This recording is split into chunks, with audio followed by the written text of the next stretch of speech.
Okay, we're going to start our next panel here, Strengthening Tribal Sovereignty. And we have with us Principal Deputy Director Kim Colville. We have Chief of Staff IHS Clayton Fulton. And then we have Dr. J. And we'll go with that. That rolls off the tongue a lot easier there, Chairman Allen. Dr. J. Just saying, okay? All right. Whoever would like to begin, please. Happy to. I think for us, that's one of the real questions, the title of this panel being strengthening tribal health sovereignty. And that is largely what our business is. 65% of our budget to go directly into tribal hands. And man, it has revolutionized the way the Indian Health Service operates. It's revolutionized the kind of care delivered. There's something about that close connection, that political accountability that comes with it. And that is our goal, is to continue to support. Whether, it's fighting to continue to support the other parts of ISDIA like 105L and contract support cost, and keeping those, secured in our indefinite appropriations, making sure we're doing our part to process those quickly and well, to provide the technical assistance. I joke, I feel like Mark and I, everywhere we go, it's like a 105L speaking tour. Being like, so are you using 105L? How is it going? Why haven't you applied? Constantly talking about the opportunities to help support self-governance activities and the flexibility that comes with it. When I think about whether it's my own tribe, Cherokee Nation, that was here today, or I think about the tribe I used to work for, the Muskogee Nation, it was those really innovative solutions. And, as Chairman Allen was mentioning earlier, that innovation allows us to do some very complex things. Pulling funding between tribal taxation dollars and tribal, third-party or tribal revenues from other things, combine it with third-party revenues that are restricted, sprinkle little grants on top, and then you have your self-gov agreement.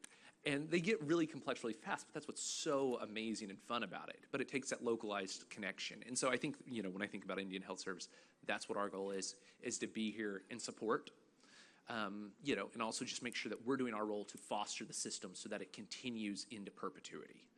And that we're doing our job to just safeguard, make sure that the system's set up in a way that it'll be here in 7 generations to continue to provide support.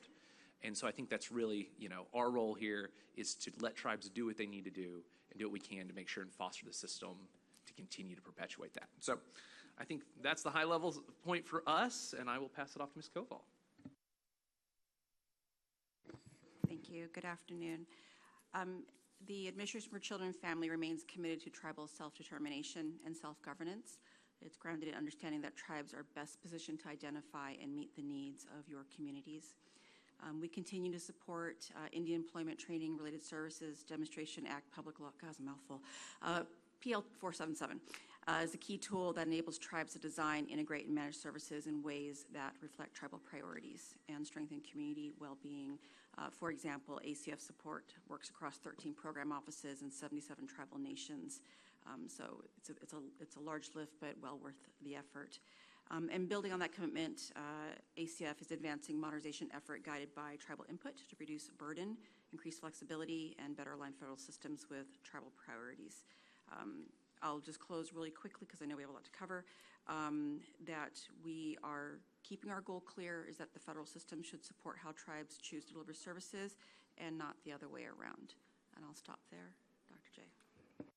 Great, thanks. So thanks for everybody. Thanks for having me, and looking forward to the feedback and the conversation.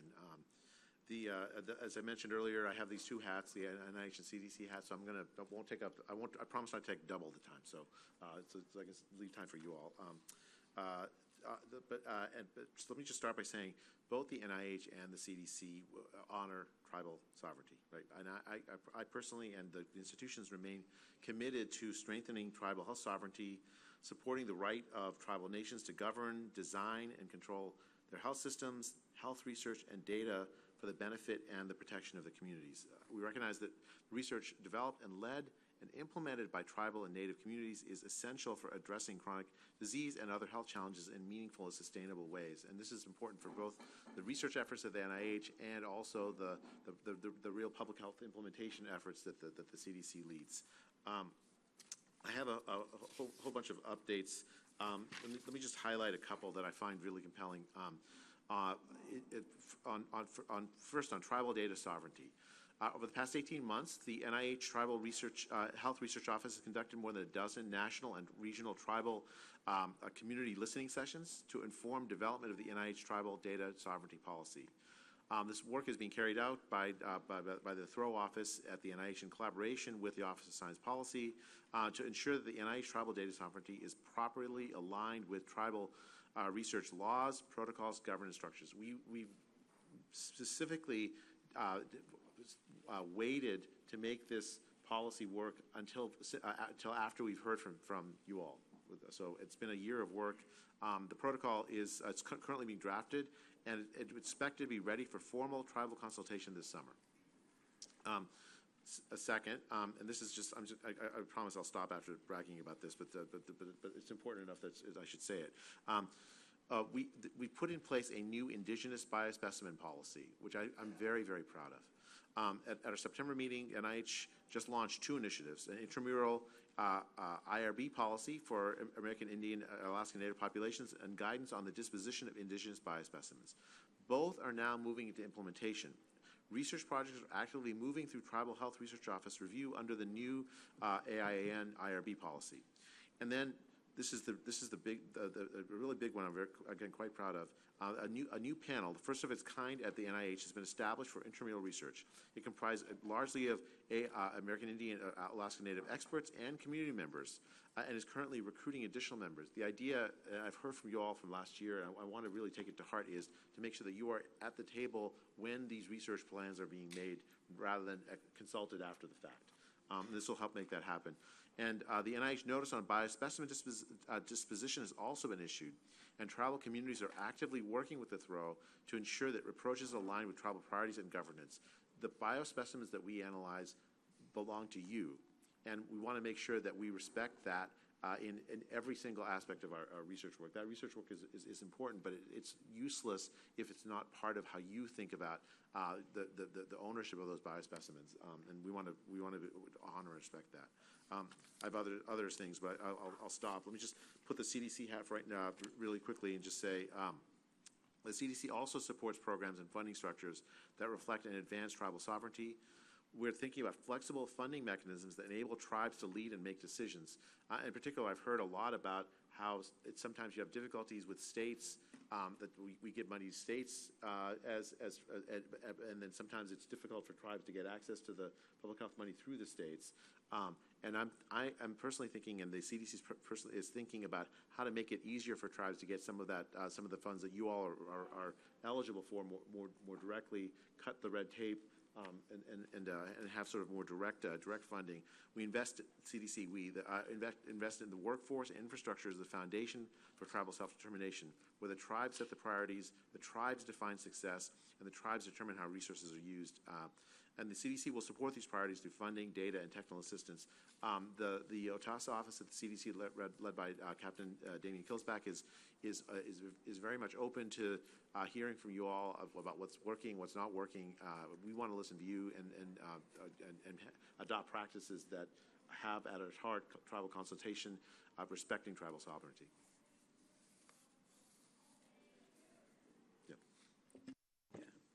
We'll start with Chairman Allen, please. Thanks, Mr. Chairman. Well, I appreciate that we put this title to engage in this discussion with you guys and the administration, because when you say how are you going to advance sovereignty, so you start with the fact that we're government to government. We're very unique in the American political system. And it's recognized throughout the different statutes, going clear back to 1934, the Indian Reorganization Act, and you ratchet your way all the way forward into the 21st century with all the different legislation that now recognizes legislation that affects the federal government, state government, local government, and tribal governments. So we've been advocating, as you know and you've heard throughout yesterday and today, you'll hear it again tomorrow at that staff meeting, that what I always advocate for self-governance, and self-governance is let us take what programs you do have, what resources that the tribes are entitled to, and let us shape them to fit our communities. So what Barrow, Alaska will do is not what Jamestown will do, is not what Navajo would do throughout Indian country. So the issue to me is and I'm quickly going to Title VI. Okay, Title IV with the BIA now is being expanded into the other agencies, Fish and Wildlife, Parks, BOR, BLM, etc. And now over here in HHS we have IHS. And now all these other programs, ACF, all the list of programs that are intended to help and benefit the tribal communities. It's not just a LIHEAP program, but the programs for children, programs for families, programs that are uplifting the community needs, whatever it might be. We need to be able to access those programs, find out what would be our fair share, and let us run them. We'll run with them. And there's never enough money. I have used this phrase countless times, and I'll keep using it. Right now, there's probably somewhere in the neighborhood 31 billion for all Indian country, and not all of it gets to Indian country. I guarantee you that. It's in the system, intended for Indians. And so it doesn't always get to us. The need is north of 250 billion a year. That's a big gap, isn't it? So when it comes to health care and community welfare, enhancing our communities and strengthening our communities, we need to, again, like I was saying to the SAMHSA, we need to think outside the box. Be supportive. Find ways to make it happen, not ways why not. We can't do it because the statute doesn't allow us. All right, well, give me the damn language that says that the statute can be amended that says we can do it. Be proactive. Be a partner, a government-to-government partner. That's how we're going to change. That's how we're going to change the culture of the federal-tribal relations, and that's what we're doing. That's what we've been doing for years. When we took the ISDEA, and then it was contracts and grants, and then we shifted into self-governance, and then we keep shifting it, in a way that shows it works. Self-governance is a success of sovereignty. So we're showing you how to make it work. We all agree on the needs of Indian country. We need IHS help make sure we have the right data. Jay, and with regard to NIH, the right data to show it can work and why it works well. So Kim, with regard to ACF and all the other programs, or HRSA who's not here, they're all part of the solution when you put them all together, and we can access them in a way that helps us have better certainty from year to year with regard to resources. We will always advocate for more. We have a right to advocate for more. With regard to the trust obligation and the unique needs of Indian country. And as you know, when you start measuring the social economic status of Indian country, whether it's healthcare statuses or social statuses or whether it's economic statuses, we are still at the bottom of the totem pole in Northwest reference. That's not good. It's not. I'm not using that metaphor correctly because the bottom at the totem pole has a different meaning than what I'm describing. But for your purpose, you get it, that we're at the bottom and we're not meeting mainstream America and trying to live the opportunities that America should be providing for all citizens. Our job is to advocate for our people in our community. So with your programs, the issue is how to. That's why, Clayton, I say, you go over and talk to your colleague over there at OJC and say, you guys need to get your act together. We're here to advocate for Indian country. That's part of our job as trustees. That's you too, guys. You lawyers, that's you too. So look at laws, look at litigation in a way that would benefit the tribe. We in the Northwest got a treaty treaties negotiated by a very conservative judge that said these treaties should be interpreted today as the Indians back in the 1800s would have interpreted them. So that's what we got. We got to think outside that current box. that we're wards of the federal government, and we're not. Where Indian country has progressed in the last 40 years is amazing. Yes, Indian Gaming Regulatory Act made a difference for many of our tribes. It made a real difference in with regard to the self-reliance agenda to generate unrestricted revenues to supplement the limited revenues we get from the federal government categorically, every one of your programs. But the question here is, on this topic, think outside the box, or many of us say the circle, because we do things in circles, not boxes. So that's what I advocate. And when I say you need to be partners, if you come up with what the problem is or what the barrier is, give me the solution. That's an old adage, right? In good management, don't bring me the problem without a solution. So help me. You know where we want to go.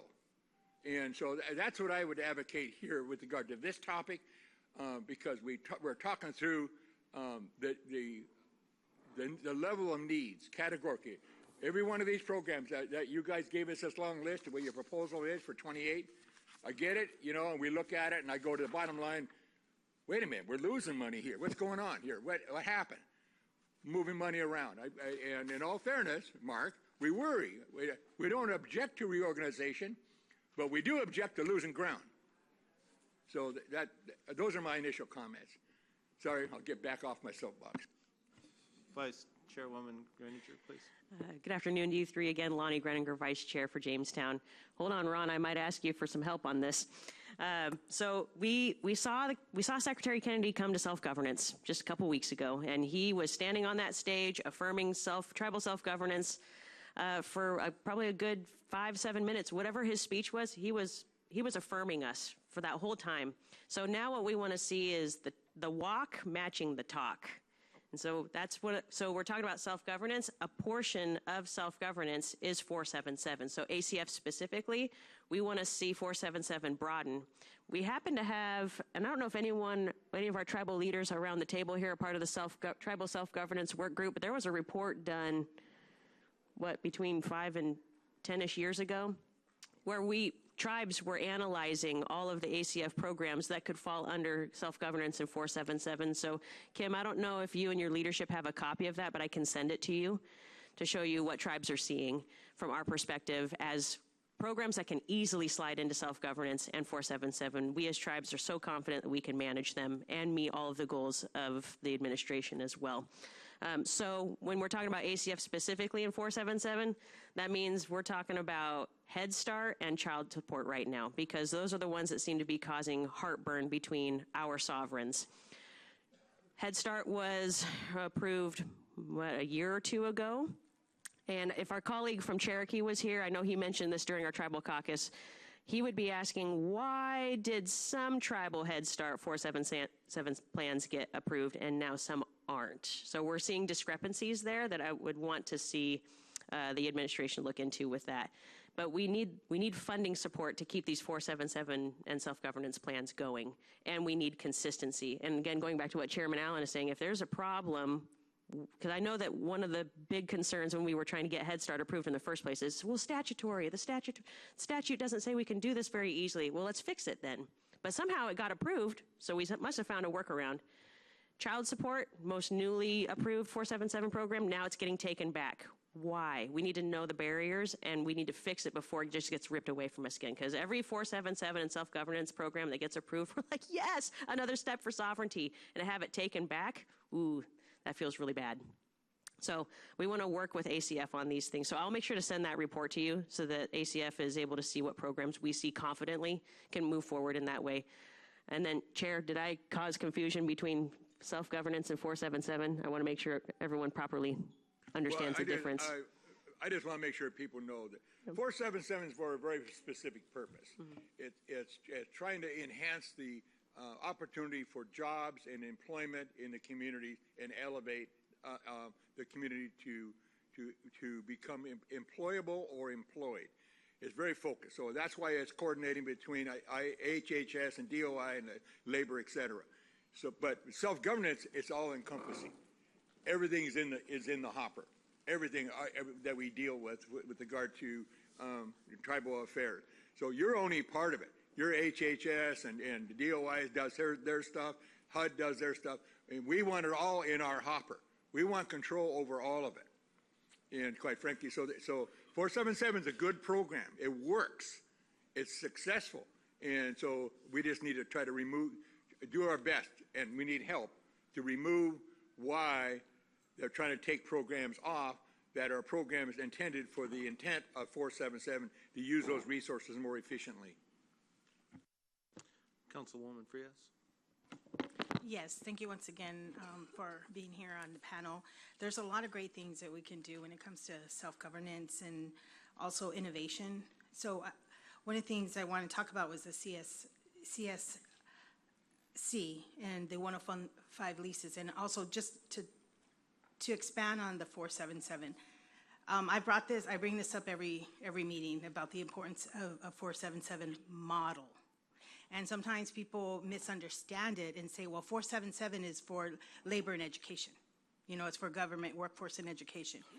But that's not what I've been saying. I'm saying that the model exists for us to coordinate services and funds from different areas so we don't operate in silos with one goal in mind. So whether it's health promotion, disease prevention, how do we work with Interior, how do we work with all of the different divisions, departments within HHS, and even outside with judicial, with Department of Justice, in any way that we can to help promote public health and how to really do the work that needs to be done.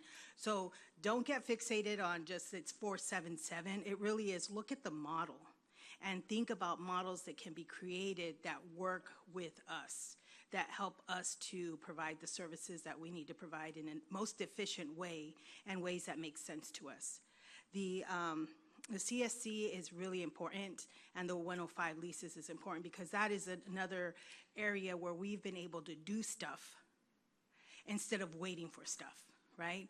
So the fact that, you know, we talked a little bit earlier about how hard it is to recruit and retain health professionals, and even our own people, you know, the workforce development that needs to happen. So sometimes we have to contract out, or even the fact that, you know, reservations that are rural don't have that access to have certain services. So being able to have the contract support to be able to contract specialty services, to be able to contract things that are needed in our community. And also with the 105 leases is, you know, you heard earlier about the 1993 for building construction on reservation. Sometimes we got to build it ourselves if we have the resources to do it. And when we do build it ourselves, having the 105 lease is so important for us to be able to build back and to be able to sustain these health services. For us at Pascoyaki, we build a health department or health center because we couldn't get on that queue. We couldn't get on the list. We built one in Tucson and we built one in Guadalupe just 2 years ago. And we're using that also, we're using our funds and through 105 leasing to support the micro market that I talked about yesterday. So there's a lot of, it's important for us to have that, because if you can build it, then we can also get reimbursement for those 105 so we can continue those services, because these are health services.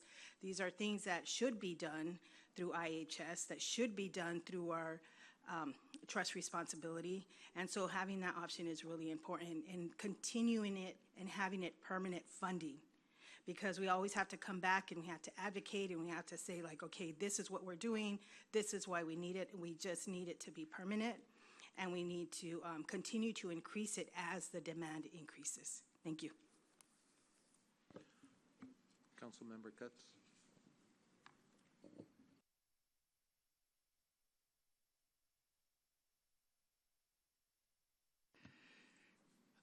We want to move on and talk a little bit about advance appropriations, which have been so important to us.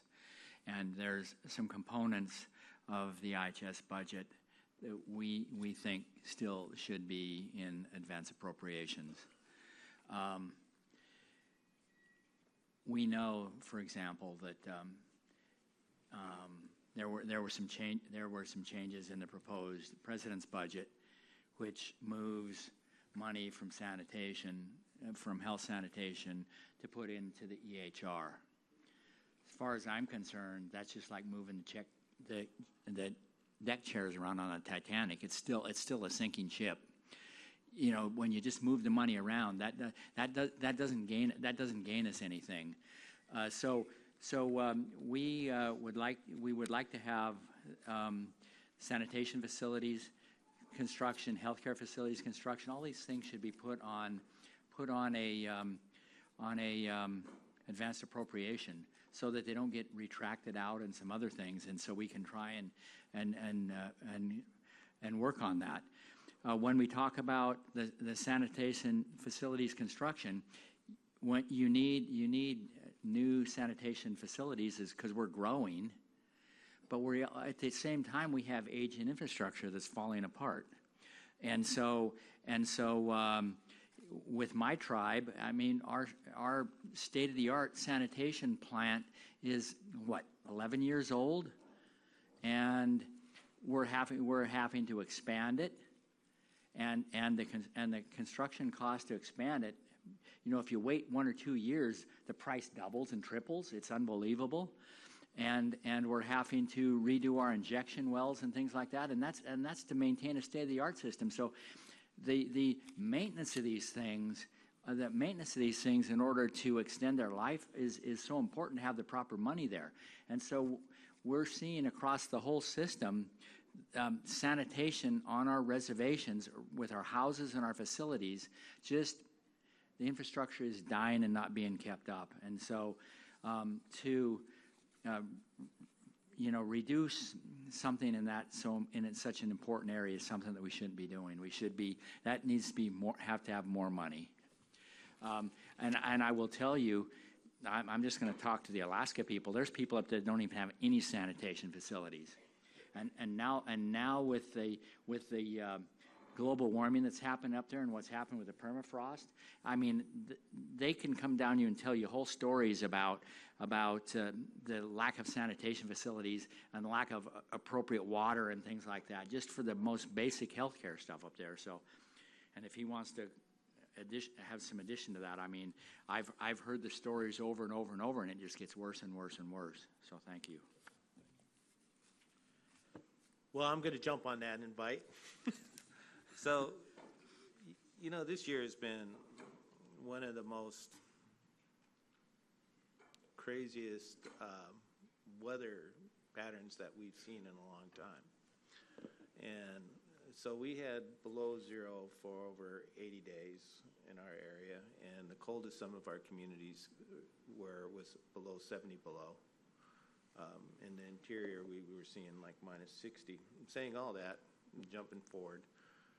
So right now, we're having a lot of communities, septic systems are completely frozen.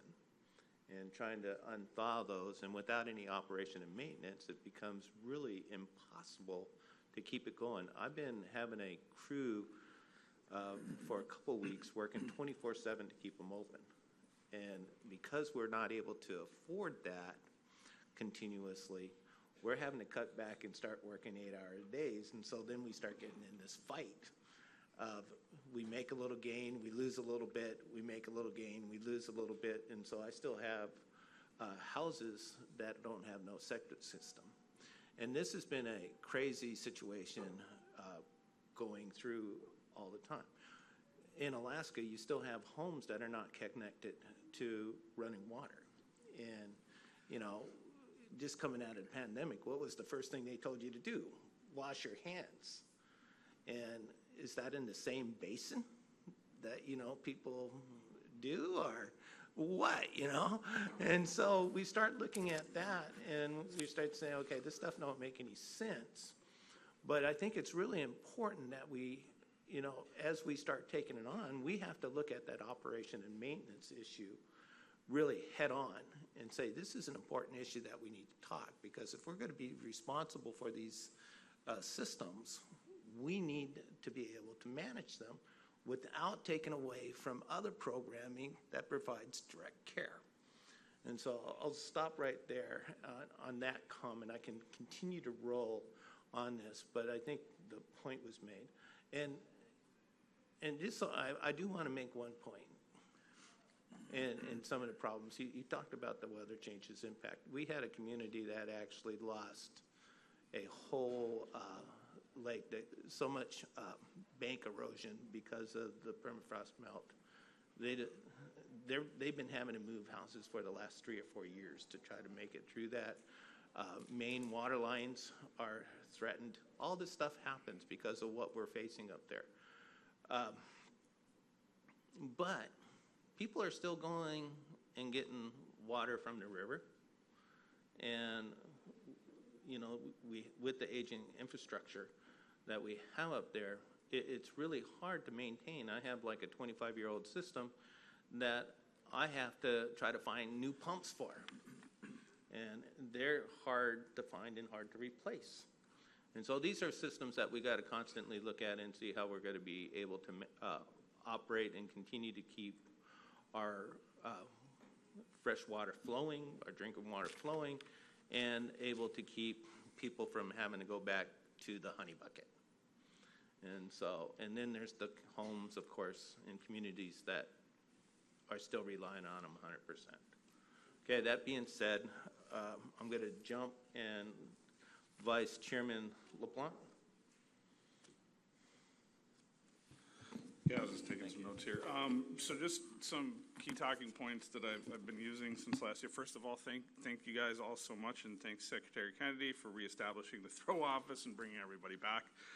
I think that was huge for the NIH. And again, I want to reiterate that that is a great working model for all of the alphabet soup. I think if everybody had a division similar to the throw office that works with tribes as well as they do and monitors tribal research or tribal grants or initiatives or things of that nature, I think the tribes would be far better off.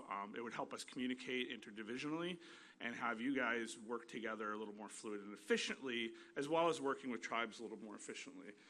So I think that's really important to continue to note is that that throw office should be a guiding light for how HHS should interact with tribes. Because again, IHS isn't fully funded.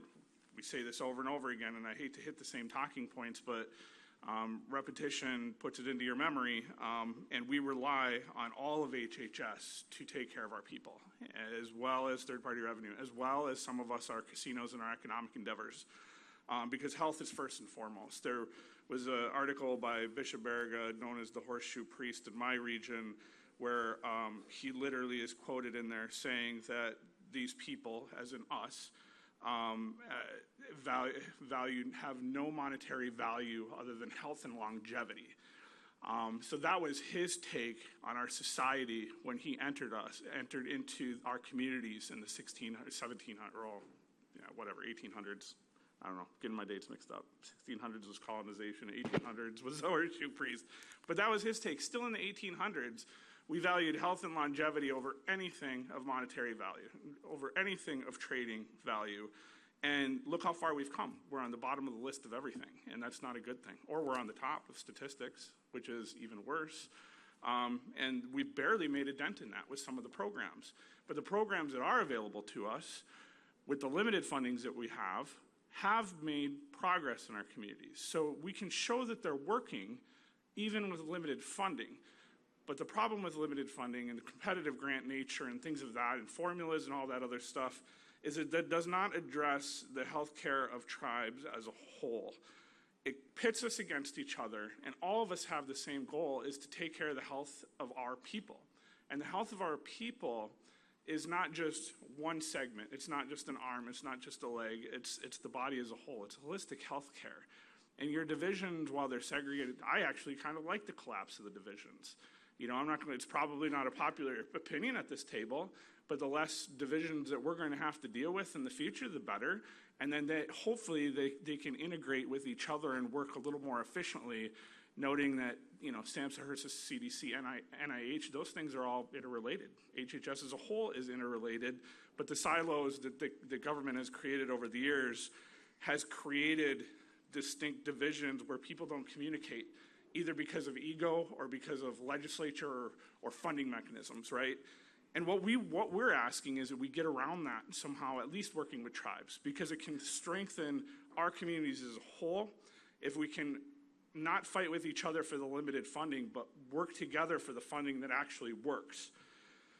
That being said, so that was kind of my tackle of the grants and the competitive nature, because I do think there are a lot of grants out there. I don't know if she mentioned it yet, but Tipwick and GWIC, huge grants from the CDC. They've been great in like minor reestablishing of food systems, some of our language and culture, and some of the programs in that nature.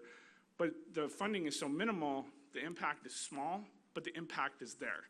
And whenever I talk about impact, you know, everybody talks about throwing the stone in the pond and the ripple effect and all that other stuff. But that's what generational trauma is too, and that's what the impact of a program can have, is that you look at the ripples because that's what you can see, but the fact of the matter is that stone is still in the pond, right? So everything that happened to us is still there, building up. And over years and years and years and millennia, it will break down into sand and eventually it will be gone, right? It will be out of our system and no longer historic generational trauma. But that's the same thing with funding, right? So you keep throwing stones in the pond, and you're looking at the ripple effects, but you're not looking at the infrastructure that you actually built. And what they're saying is, even with the sanitation, and our community gardens, and some of our pilot programs for food sovereignty and food research, the infrastructure is starting to develop. It's not developing soon enough, but for some of us, it's been there for so long, it falls behind because you guys forget about it because you can no longer see the ripples, but that stone is still in our community, either an eyesore or dilapidated building or people asking us why we're not using resources we have and building new instead of fixing up or maintaining old. And that all comes with the funding limitations. And that's a really important point, and that's across all divisions of HHS. Because you guys oftentimes do really good programming, and then from administration to administration, it either disappears, the funding dries up, or we have to fight with each other with grant applications to see who wins best. As far as research, I don't want to get too far into this because we got the staff meeting tomorrow too, but NIH funding and research, I brought this up to you multiple times. I want to continue to pressure it, but the funding should come to tribes first and organizations second. This goes with our managing our food systems and our ecosystems. Tribes know best, and we shouldn't have to compete with organizations because we've never held an RO1. It doesn't allow us to build infrastructure if we have to rely on a university. And if we do have to rely on a university, I would rather rely on a TCU, a tribal college or university, rather than a Division I or Division II school. That's at least for my region. So I can't speak for everybody here, but it would be better to see that funding going directly to tribal universities rather than large research institutes. Because again, oftentimes when our people go into those research institutes, they get pushed towards the Western model. They have great, fantastic ideas of traditional ecological knowledge that they want to research in some way, shape, or form, and they get shot down when it comes to the traditional methodology of research. And I'm really tired of seeing that being done too. And the only way to do away with that is to move away from non-native people operating those and managing those. At the very least, a tribal council of monitors should be reviewing all projects, and by a tribal council, I'm not talking about elected leaders, but people well ingrained within our communities, not necessarily doctoral researchers, but people with TEK. So those things are all important to me, and I think important to all of us, because as we push, as we advocate for funding, as we push for funding mechanisms, the legislature always comes back and is like, where's the proof? Where's the research? And guess who's the furthest behind in the research of all demographics? Native Americans. And we are sovereign nations. And because we haven't been able to have ownership of that research, we haven't been able to guide the discussion. The only discussion we've been able to have is the discussion that was created for us and the talking points that were created for us. And I, for one, am tired of the old talking points. And if we're going to see change, I'd rather be a part of the change and see it done in a good way. So with that, I yield. Thank you. Any of the panelists would like to start responding?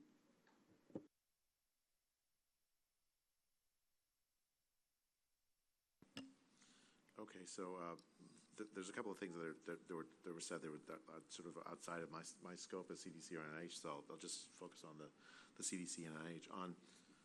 Oh yeah, sure. So first on 477, the CDC absolutely acknowledges tribal self-governance models, and Public Law 477 is an important part of how we are responding to that. It allows tribes to consolidate eligible federal funds and reduce the administrative burden, and we're thinking about ways to do that.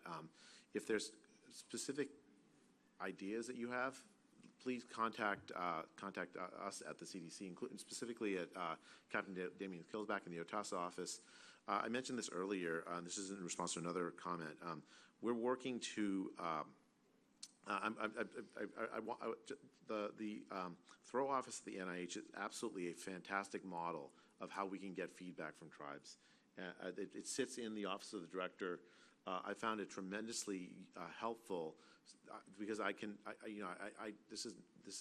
it's a way that the kind of consultation that I know that you all want can directly happen with the NIH. I'm trying to move I'm thinking about how to move the OTASA office into the Office of the Director of the CDC. I'm not going to be there forever, but I think this is something I can initiate, and I think that Tyler, that's something I think will be really useful, because I agree with you. It's impossible for someone sitting in the position I'm in to understand this without having that kind of direct consultation we get from the Throw office. I've learned a lot in the last 2 months with the CDC, and I think it can be an organization that responds exactly the same way. The heart of the organization is to have that kind of consultation, to make the investments in Native American communities, but organizationally we can do better. Let's see. Sorry, I took notes, so let me just make sure I got I heard about the sanitation. The sanitation. I mean, that's something that's directly public health, right? And public health, among the most important innovations in public health is in sanitation. It is absolutely an important part of how we do things, how public health happens. It's not always like acknowledged as the key to public health. Because there's many other programs that are important, vaccination programs, for instance, and so on. But the base of it is sanitation. And so figuring out how to do that better, I'd love to learn more where the barriers are and if the CDC can help. As far as like research goes at the NIH, I mean, that's again, it's a key theme of NIH research is trying to understand how investments in the different parts of public health can make a difference in the health communities. And so that's, we have a whole office at the NIHS that focuses on environmental health influences. So it's absolutely part of our thinking. I heard about progress on incorporating Native American knowledge. Tyler, I heard your comment about sort of the focus on Western ways of thinking rather than I think there's a model for this at the NIH, this in the NCCIH, the National Center for Complementary and Integrative Health. The idea isn't to like look down on other ways of thinking about things, but rather to incorporate it and think and treat it rigorously. Right? Just as you, I want to know what works, and I don't care if it's Western ways of thinking or not Western ways of thinking. I just want to know what works. Not every idea that I have ever had works. And similarly, I think we just have to address that whole. I mean, and having this, treating that as a legitimate angle of inquiry is really, really important to me at the NIH and also for the NIH. Finally, the CDC programs on infrastructure building. This is just a thought I've had about, because I've heard also that it's difficult to get the funding sometimes from the states. We at the NIH, at the CDC send infrastructure money to and other monies to states and local public health and to tribes. But many tribes, if we send it to the states have some obligations to send the money to the tribes. It's difficult. So one idea is potentially to see if the tribes might be able to qualify when you do provide public health services to provide as a the direct, just like local public health systems get money from the CDC. Maybe the tribes can also potentially have that as access. So you don't have to necessarily go through 2 levels of government before you get the money. You can get directly from the CDC. That's something. It's a new idea that I've just exposed to within the last few days. But I think would be an interesting model for how to make it easier to get more direct feedback to the CDC and contact to address the needs that your tribes you know best you need to address. Well, perfect. I think one of the things when people ask me, what's your passion at IHS? 1, it's people, but 2, it's that we understand that health care is essential community infrastructure. It's what builds what you do for the rest. No one's starting businesses in towns where they can't go to hospitals. No one's moving and relocating their families there. And so when we think about that, and sanitation facility being similar to that, those are the bedrocks that we build so much else on. And tribes have been very good at understanding what the unique needs are locally, within their community. What can they pull off? What do they have the resources for? What will the community can stand at this point in the development? And I think that's a lot of the themes we're talking about here. And I think we look at sanitation facilities, I think we're just very soon to have our announcement on our next set of IIJA funds for sanitation facilities. Here in the upcoming weeks, we're excited to get those out and about and really look at Tier 1 projects that are ready to be built, to build the infrastructure that communities are going to live on and do. And so we're very excited about that coming forward. But we've currently got 2,000 active sanitation projects going within the IHS system. A lot of tribes have taken on those projects and are leading them, but our engineers, when IHS is involved, are also doing a great job. So we're very excited. We've proved over the last 5 years that given the opportunity and the resources, we can convert, sanitation money into action. And so as we finish out this last big 5-year push, I think there's a real question on, what does the next round, what does the next future of investment look like? And that's a conversation, it's definitely happening across the street. But I think we've demonstrated that Indian country has the capacity to take and translate those dollars into infrastructure, which builds communities. And so we're excited about that as we look at the upcoming next year.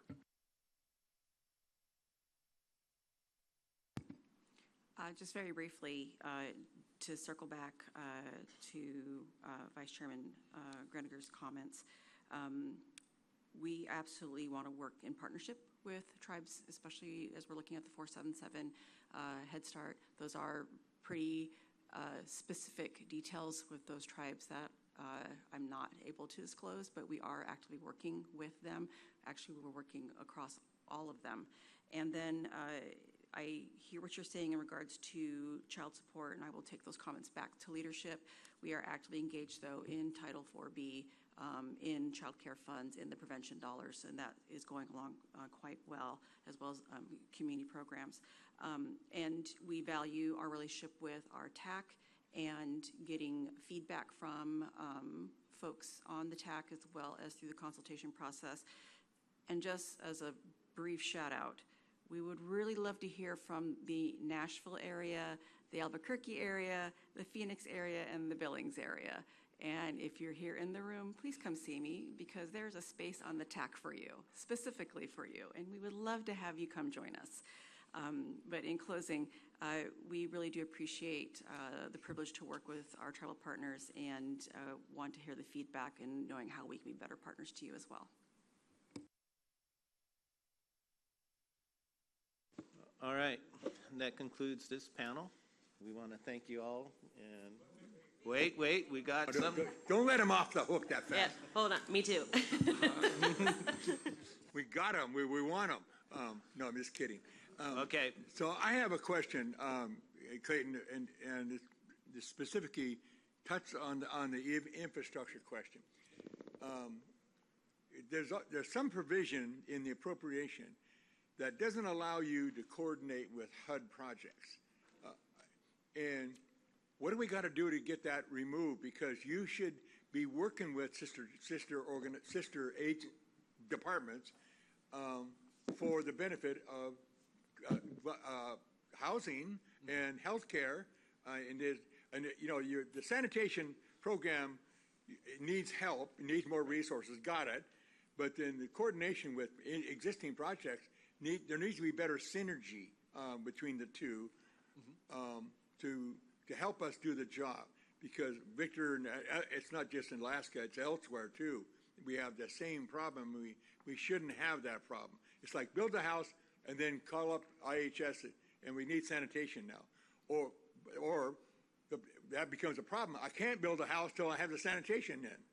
Right. So I'm kind of going, but I can't give you sanitation until you got a house. Wait a minute, I got a problem here. See what I'm saying?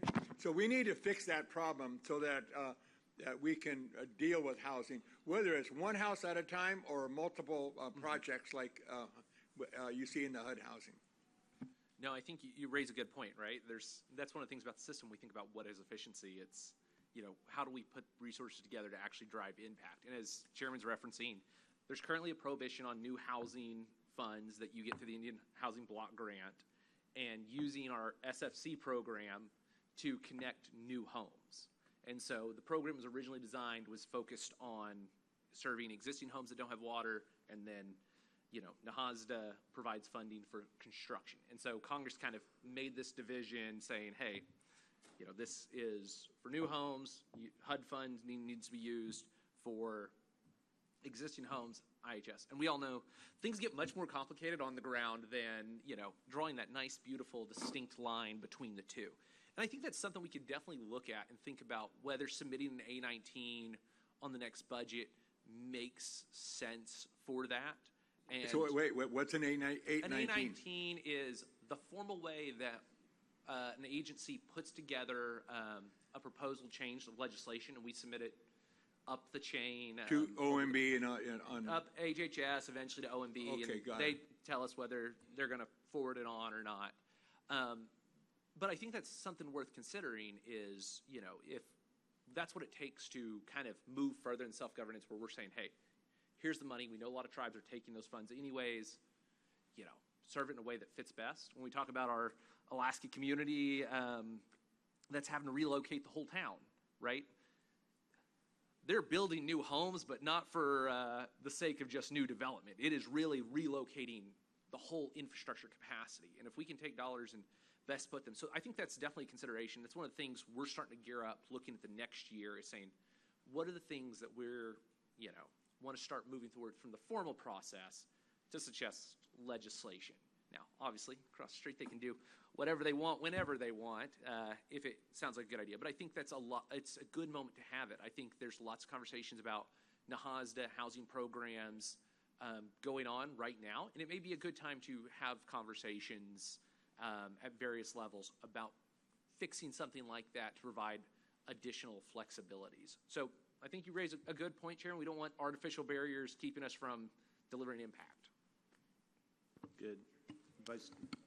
Okay. Go ahead, Governor. Going back on that, for many years, we finally got meters in Santa Clara. Some of us, not all of us, so we can turn off our water, not the whole village, right, for one water leak. So we're advancing. But back to that point, the in-kind services that we provide so that we can hook up these houses, because we have modulars, right? Because HUD, with lack of transparency and lack of communication, it'd be nice if we would get the reimbursement so that we can break our piggy bank, fulfill those infrastructure needs, so that we can move our young couples into these homes. But then there's the delay. And so as a contractor, you got to make money, so you cannot rely on tribes. And that's what's hurting us, because we do the bidding process, and the delay causes our contractors to go to the next neighboring town. And then we have to start the rebidding process all over again for simple projects. And I would hope that we can consider some type of reimbursement or some type of way so that we can complete these projects, right? We have like 8 houses that are just sitting there. Now they were subject to vandalism because the delay of the funding mechanism, right? And so now our tribal council is wondering, well, do we break the piggy bank and reach into our shares just so we can get 8 families moved in? That's a question that we just talked about last week prior to getting here. And I am from the Albuquerque region. Kim, you got your volunteer. Hello, test, I'm here. I'll take you. All right. Just want to wake you up there. Thank you, Chairman. That's going to be the new rule. Anybody who goes to sleep is instantly getting appointed. No.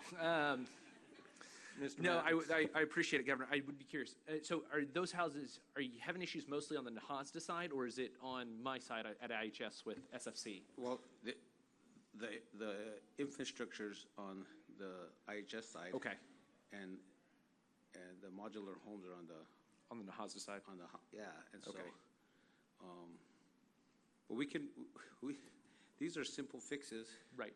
You know, that the tribes, and it's just not my tribe, it's all the tribes in New Mexico, right? Mm-hmm. I mean, these are simple fix. If we could, like I said, break into the bank and pull our shares out, you know, and then get a reimbursement. That's it. It's simple, right? But it's just the delay that causes us that Additional for, headache. for the outside contractors or Right. within our own. We have a 8A construction company. Same thing. They're waiting, so they go do other jobs, and it just causes a huge delay on our families. So thank you. Definitely understand. Mr. Mattins, please. And at Pamunkey, we have a similar situation. We're on a peninsula surrounded by a river, and we only can have the allotments for houses are a minimum of 3 acres because the water levels are rising. We can't oversaturate the ground. Furthermore, and I'm thankful to IHS for this, you all are paying for archaeology because we have, every time we dig, we have to have archaeological work done. We've had a level 1 throughout the entire reservation, but it requires at least a level 2, if not a level 3 archaeological survey, depending on what's found. We had to move someone's house, their septic, because we found the remnants of a longhouse, right where the septic was supposed to go. And so now we have to do a special kind of septic system that's above the ground, over around to someone else's allotment. And so what I'm saying is it's great, but as he was talking about getting the bids, because no one wants to come out to the rural area, Right. to impact us. So we have to get 2 denials, say, oh, I don't want to. Then we go to the person we always go into anyway. So, but for us, the special septic and well program has been very beneficial to us, and I don't want to see anything happen to that. Appreciate it, sir. Well, thank you, Chair. I will keep my comments to 30 seconds or less. So for ACF specifically, a couple more things to think about for your budget. LIHEAP is being proposed to be eliminated again. We as tribes, we will fight tooth and nail for that program. We don't want to see it eliminated. It helps strengthen our most vulnerable for heating and cooling. We need it. So we want ACF to support that as well. And then moving over into child welfare, there are a lot of details. I'm going to hold up an example of it, but NICWA has a really good detailed testimony on all of the budget recommendations for child welfare specifically. There are portions in here where we're noticing the president's budget either keeping funding the same, or it's eliminating entirely, it's decreasing, or might even be increasing one of the programs in here. But our analysis is in here on behalf of tribes, and so we're going to send this to Devin so that he can send it out to all of our HHS partners.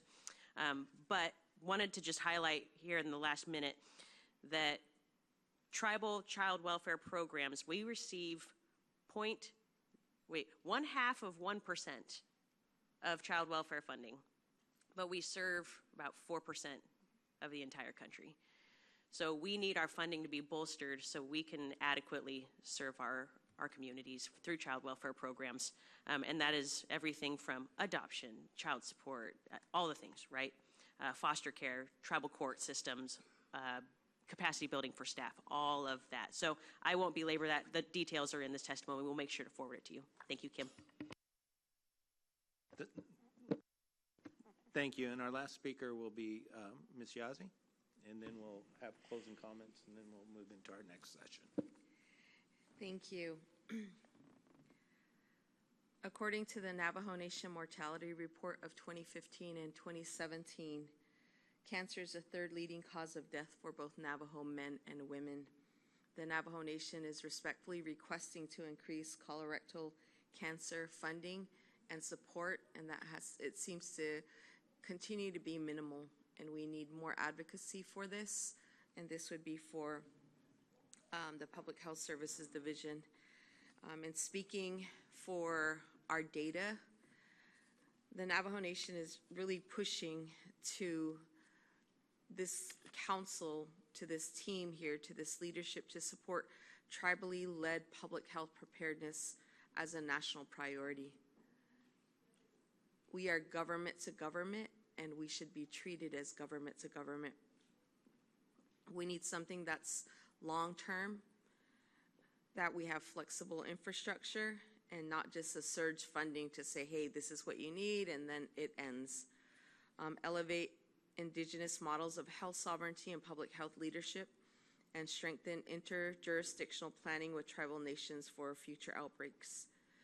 So I respectfully request that from the CDC, and I know that Clayton knows what I'm going to say again, but I'm going to continue saying it over and over. We want to graduate from the class of '93 listing, and I will say that over and over, the facilities listing, and we're probably at about $1.6 billion in terms of the cost for GIMC. So I just wanted to convey that in case you didn't know. In case you didn't know. Well, I'm kind of looking at inflation and, with gas prices, the war that's happening, so I added that in there just, for your sake. Thank you. I'm waiting on Navajo Nation to make a theme song, a GIMC that they'll play every time we meet together. But we'll get the President's Dance going and the whole 9 yards. But no, thank you. I think you hit a very good note, and we're happy to support, and we want to get that list done. Last chance, closing comments. I mean, the topic was sovereignty. I also heard a lot about the health needs, but I think that those go together, right? You don't have investments in the public health infrastructures of the tribal nations without sovereignty, right? So you all have to be telling us and cooperating with us and leading.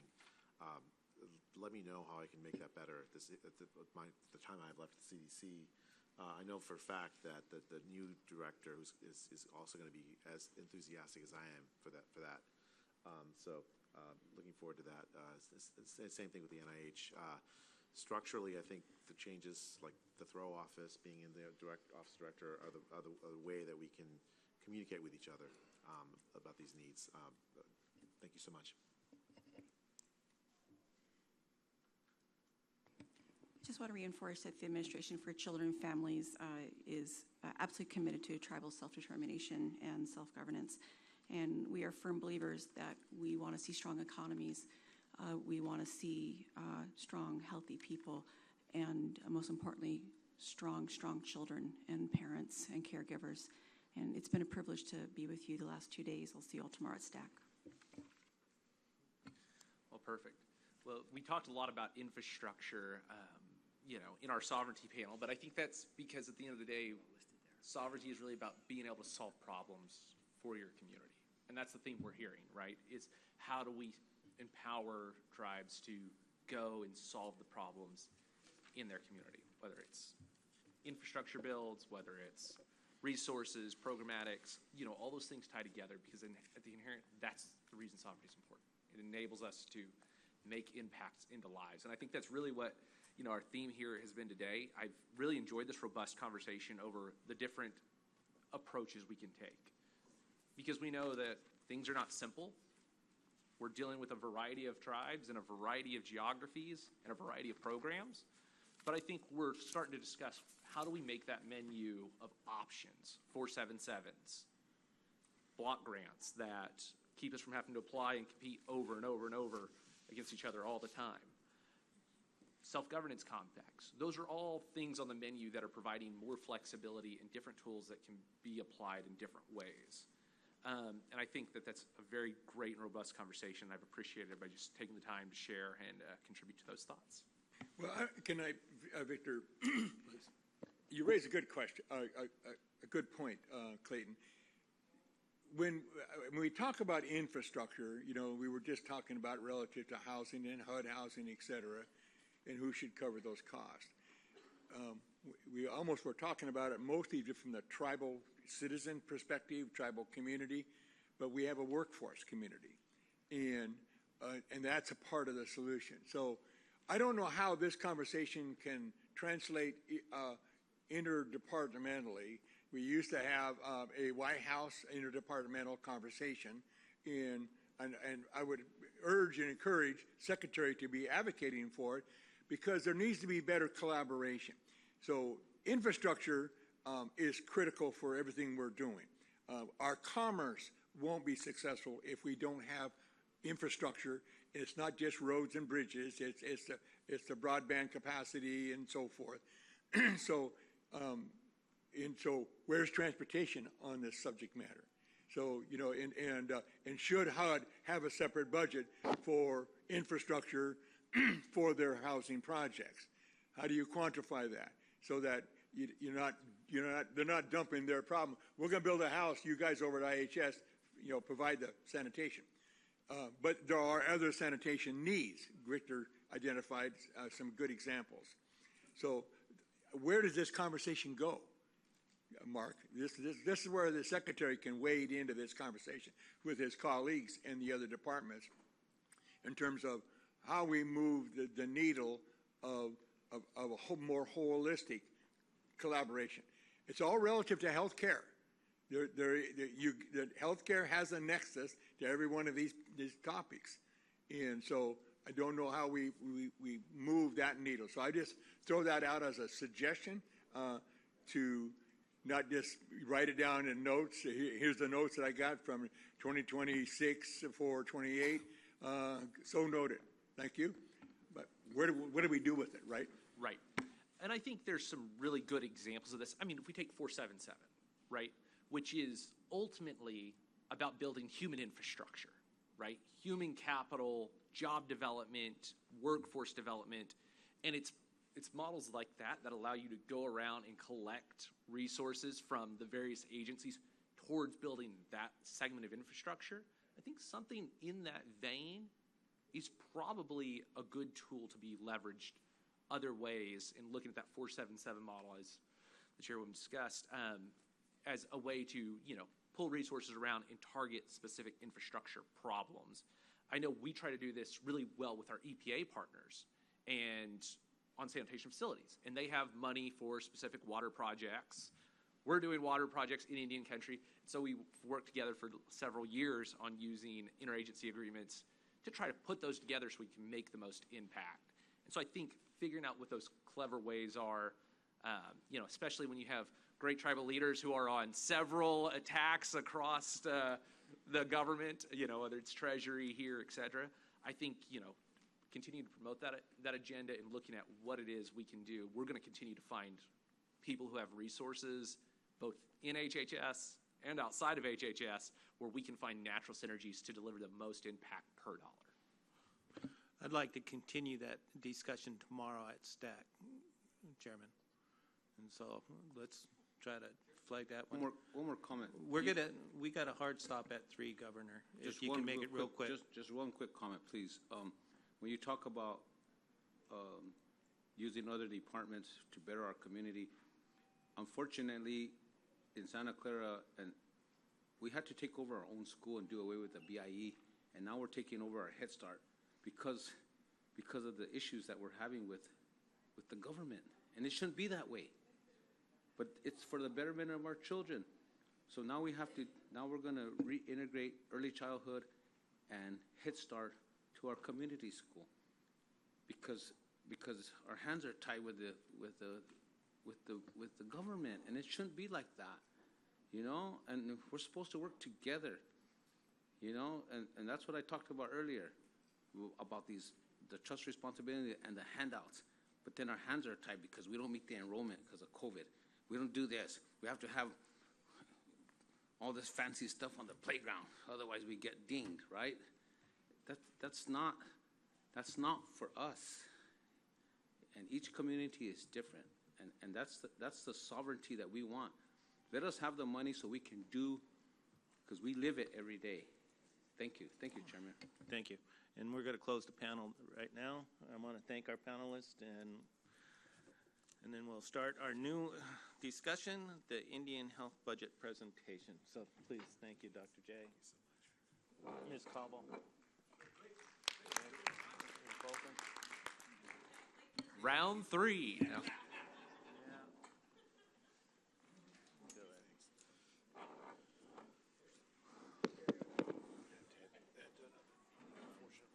Yep.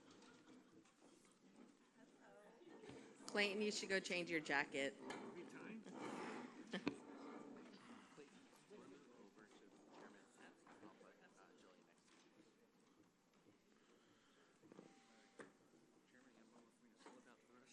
No.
It's just going to be a couple minutes.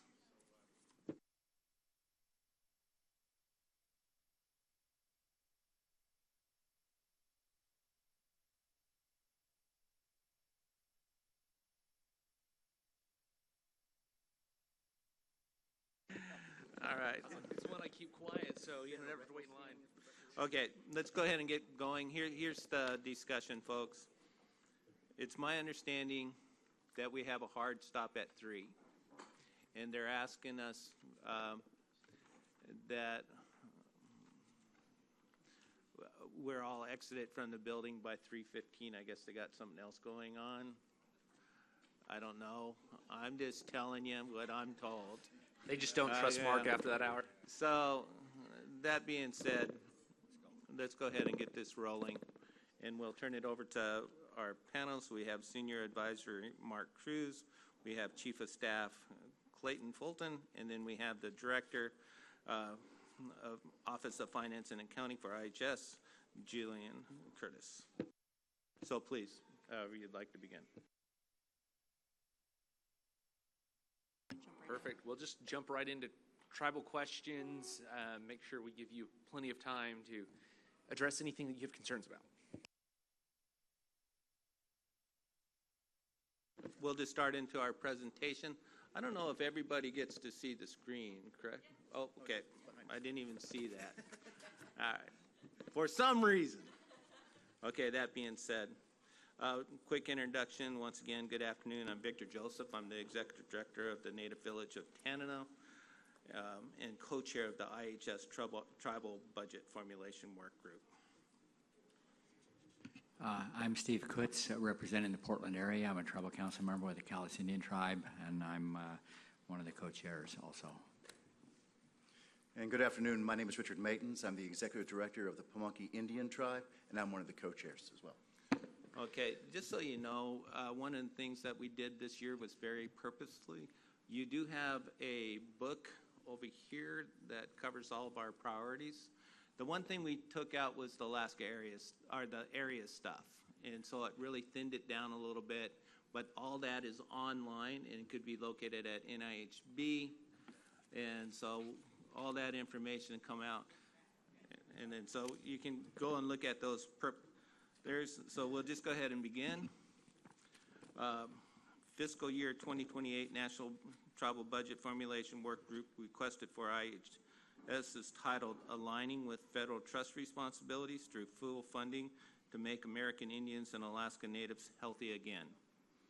I will provide a short opening remarks, then I'll turn it over to my co-chairs to provide theirs.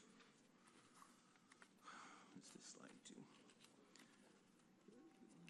The IHS Budget Formulation Work Group met for 2 days on February 10th and 11th to establish this budget request for the Indian Health Service fiscal year 2028 budget.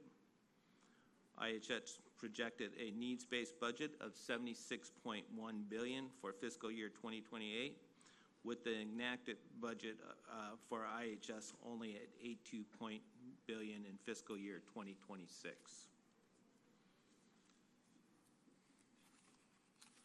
Over 20 years, the National Tribal Budget Formulation Work Group, including IHS, tribal leaders, technical advisors, and other policy advisors, worked with teams of economic experts to produce the first IHS needs-based budget. The work group updates the need-based budget every year using the most current available population and per capita healthcare cost information. The graph compares the need-based budget, navy blue, the President's budget request, orange, the House proposed budget, green, the Senate proposed budget, light blue, and the enacted budget, purple.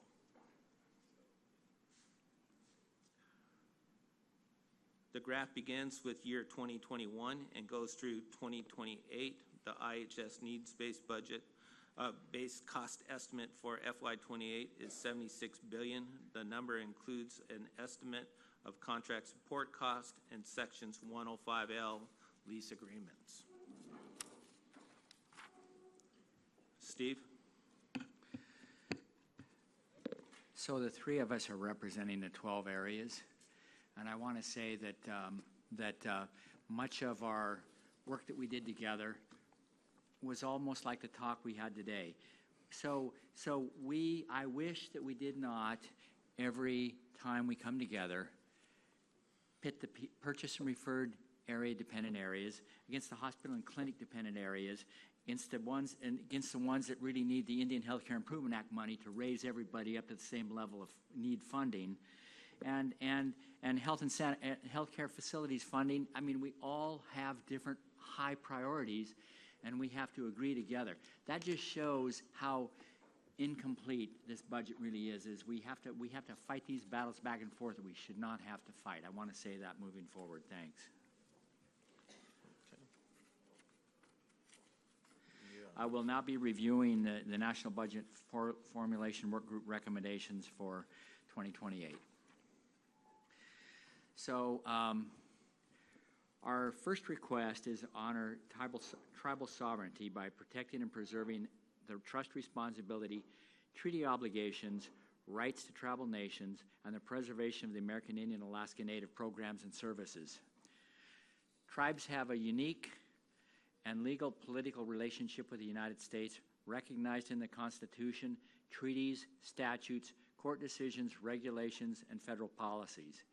This is born out of this relationship is the federal government's trust responsibility to protect the interests of Indian tribes and communities, including the provision of health care to American Indians and Alaska Natives. All the HHS programs that serve American Indian and Alaska Natives are based on the political status of the tribal nations and their citizens. Over the past year, Secretary Kennedy's actions have shown he understands the federal government's trust responsibility. Under his leadership, HHS has made significant moves towards fulfilling its trust and treaty obligations for Indian health.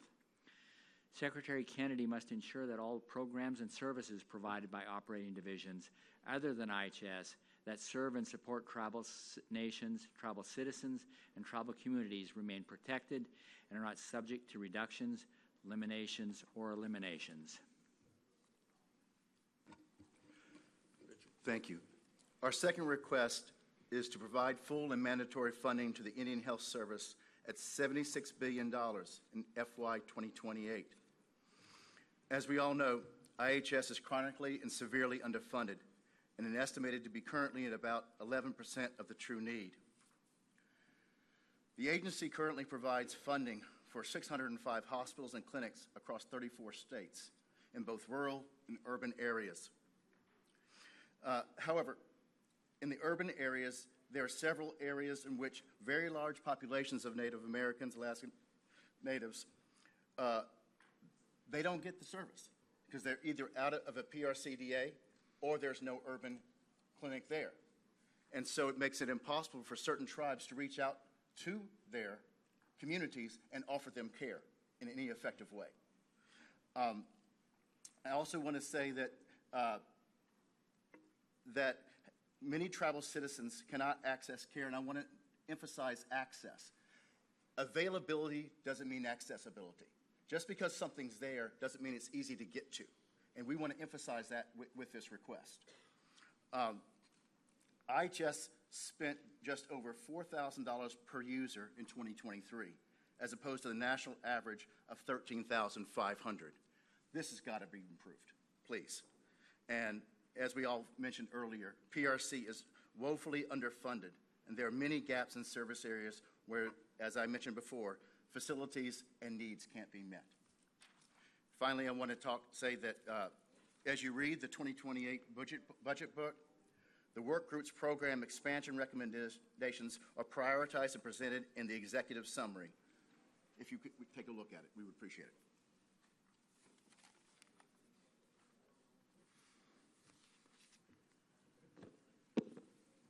Our third request is to fully fund current services and binding obligations. In recent appropriation cycles, insufficient IHS funding decreased the agency's purchasing power and operation, despite significant medical inflation and population growth. Over the past decade, congressional funding has not kept pace, leaving the IHS struggling to maintain levels of care. By including additional funding for fixed costs through fiscal year 2028, the work group seeks to maintain the variety of programs provided by IHS, including clinical services to improve community health and wellness through immunization, case management, health screening, and patient education and counseling. The IHS has long been understaffed, and IHS data shows an average vacancy rate for physicians, nurses, and other health care providers of between 32 and 37%. The IHS new hiring initiative is very promising, but the funding request must be as ambitious as the policy proposed. The National Tribal Budget Formulation Work Group requests increased funding to ensure that the Indian health system can recruit healthcare providers and administrative support staff. Our fourth request is to protect, preserve, and expand advance appropriations for the Indian Health Service. The work group requests advance appropriations for Indian Health Service be authorized and maintained until mandatory funding is codified for IHS funding. The work group also requests advance appropriations be extended to all accounts within the IHS budget.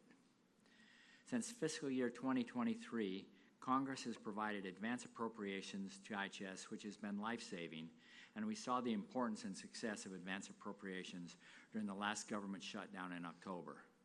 Advance appropriations allow our clinics and facilities to maintain adequate levels of providers so our people can receive life-saving care.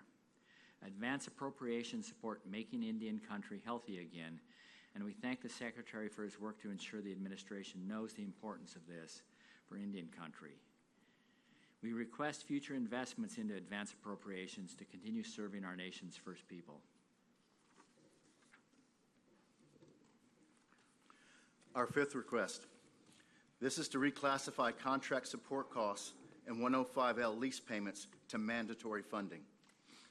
The Indian Self-Determination and Education Assistance Act requires IHS to to compensate tribes for contract support costs and Section 105L lease payments for tribal leases. Recent Supreme Court decisions have affirmed that the government must fully fund CSC and 105L lease payments, yet Congress continues to place them in discretionary appropriations. The proposed FY 2027 budget shows now that fully 1/3 of IHS costs are in CSC and Section 105L leases. 69% of the FY 27 increase proposed for the IHS are in these two accounts. This means that the increasing funds needed for both CSC and 105L crowds out programmatic funding, creating competition where IHS must forego needed increases to services and facilities. Reclassifying CSC and 105L lease payments as mandatory would provide stable, predictable, and adequate funding that aligns with long-standing legal requirements and supports tribal self-determination. IHS has handled these costs for over a decade and has a system to predict these costs. It's time for reclassification to occur, and we ask the administration to work with Congress to achieve this.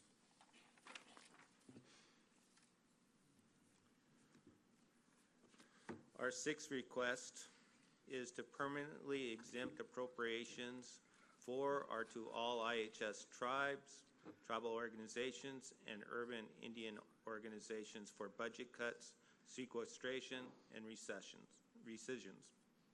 IHS is one of 4 federally funded service providing direct patient care, and only one of the 4 not exempt from the full amount of sequestration. The IHS budget remains so small in comparison to the national budget that spending cuts or budget control measures would not result in any meaningful savings in the national debt. However, any cuts would devastate tribal nations and their citizens, and from our experience, create life or death consequences in Indian country.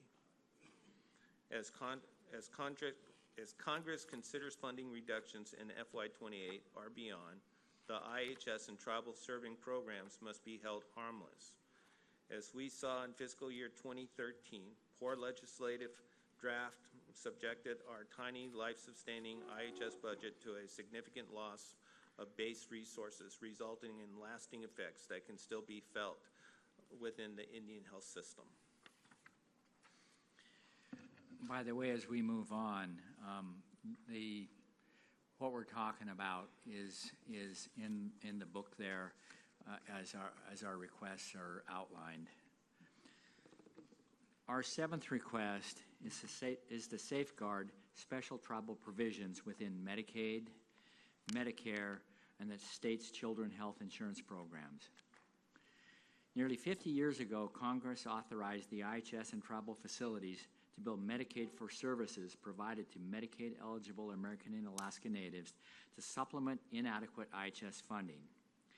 Medicaid and Medicare play an integral role in ensuring access to health services for American and Alaska Natives and provides critical funding support for the Indian health system overall through third-party revenue. In many places across Indian country, Medicaid and Medicare payments enable Indian health facilities to provide medical services left unfunded by the annual appropriations from Congress. Consistent with the federal trust responsibility and previous policy, any cutbacks of Medicaid eligibility or services should include exemptions for American Indian Alaska Native beneficiaries. New protections for American Indian Alaska Native beneficiaries should be upheld in alignment with the One Big Beautiful Bill Act, which includes exempting American Indian Alaska Native beneficiaries from work and community engagement requirements, 6-month eligibility redeterminations, and cost-sharing provisions. Our eighth request is to allocate special initiatives funding through Indian Self-Determination and Education Assistance Act agreements through compacts and contracts. As we've all heard very loudly today, competitive grants pit tribes against one another, and often tribes that have resources for staffing, technical assistance, and financial resources secure the competitive awards. Often those Tribal nations that lack the capacity to secure and administer grant opportunities are the ones that would benefit the most from additional funding. And it must be remembered, grant programs are temporary and usually non-recurring. So when a grant dries up, so does the foundation for positive change.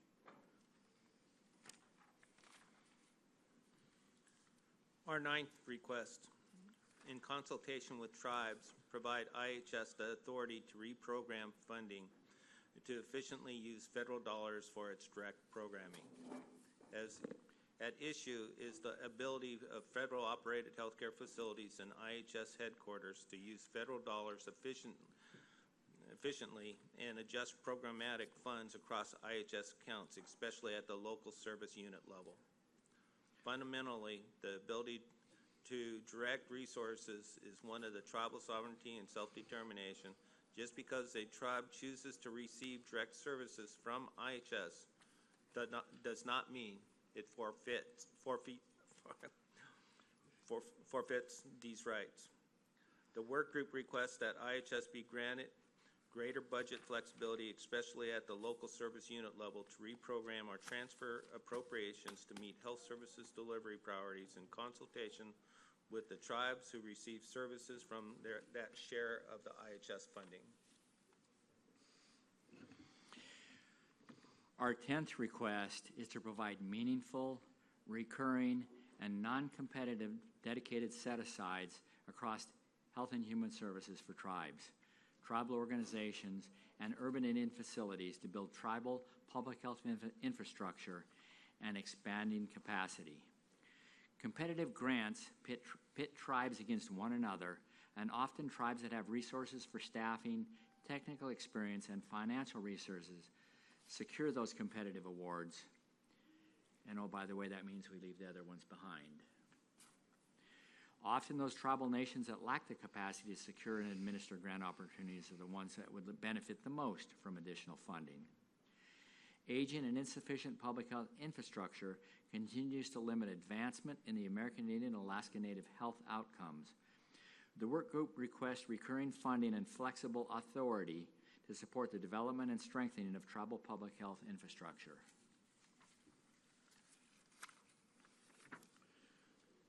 Our 11th request is to ensure the Office of Management and Budget meaningfully engages with the Tribal Budget Formulation Work Group.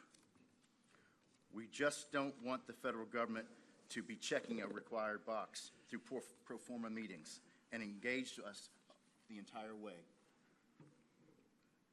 Tribal leaders have long requested the attendance of OMB during their tribal budget formulation, and we are pleased to see that OMB at our February work sessions, but still requests further substantive engagement from the OMB. The work group believes the OMB substantive engagement would allow us to further strategize and collaborate on the administration's and tribal nations' most pressing issues.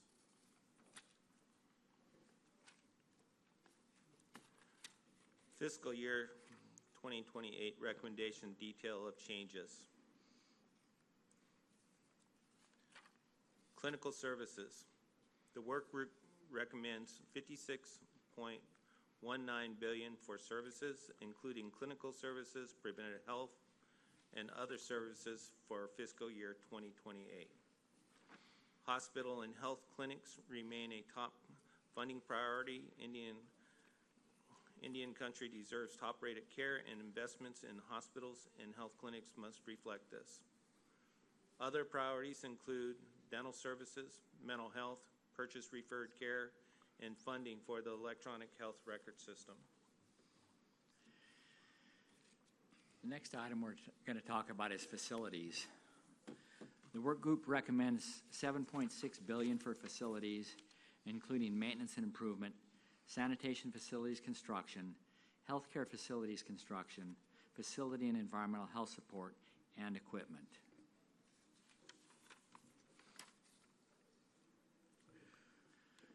Contract support costs and 105L lease. The work group recommends $10.7 billion for CSC.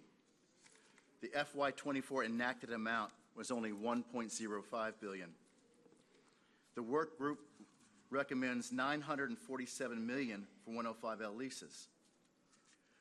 Tribal participation in ISDAA programs has increased over the past decade, and Congress continues to struggle to balance programmatic increases with CSC and 105L lease funding,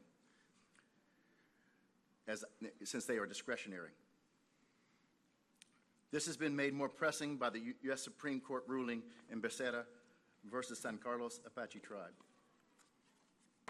The work group continues to urge all IHS budgets be provided as mandatory spending, including CSC and payments for 105L lease. The Special Diabetes Program for Indians. The work group recommends $559 million to fully fund SDPI. SDPI is one of the nation's most successful public health programs.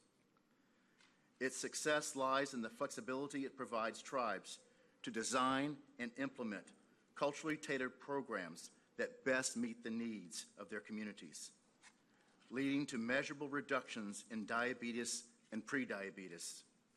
One such example is the wide use of SDPI funding to support education on traditional foods and nutrition.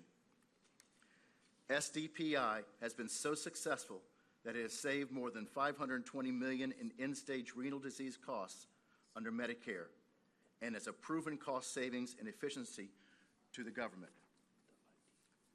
We request that the administration support permanent reauthorization of SDPI to ensure this highly successful program can continue to stabilize and to grow.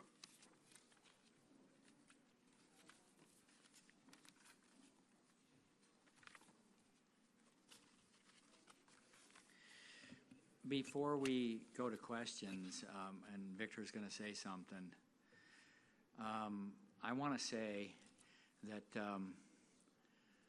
the 12 areas really pulled together on this year, and we discussed on whether we should ask for full appropriations, because we wanted to demonstrate to the government what it would take to have us have an even playing field throughout all of our 12 service areas. And I can tell you, I spent 20 years in the military, and if we didn't get the funding to meet our mission goals, we failed. IHS and our areas and all the work that we do, we're not meeting our mission goals because we don't have adequate funding.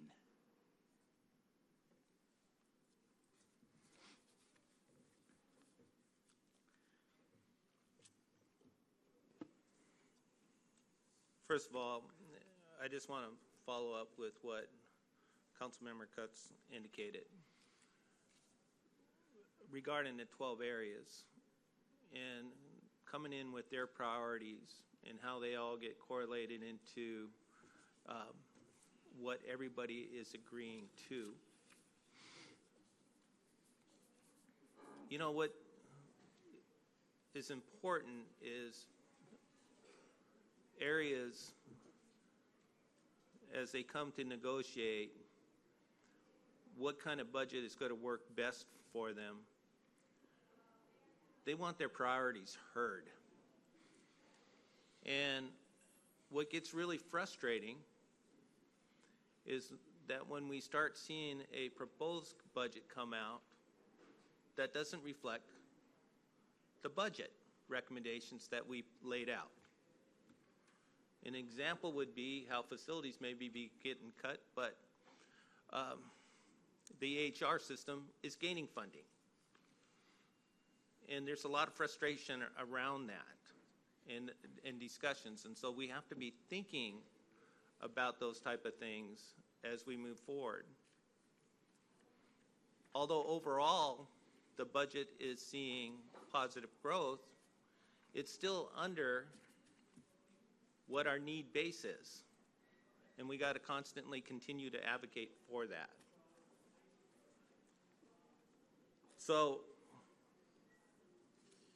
I do also want to thank all the IHS staff that are in the room with us, sitting with us, going through each of these areas, collaboratively alongside with the 12 areas representatives and NIHB. And so I do want to give NIHB a shout out. They really help put things together for us and put it together in a neat way for us. They help us with our talking points all the way through it. So you all, thank you.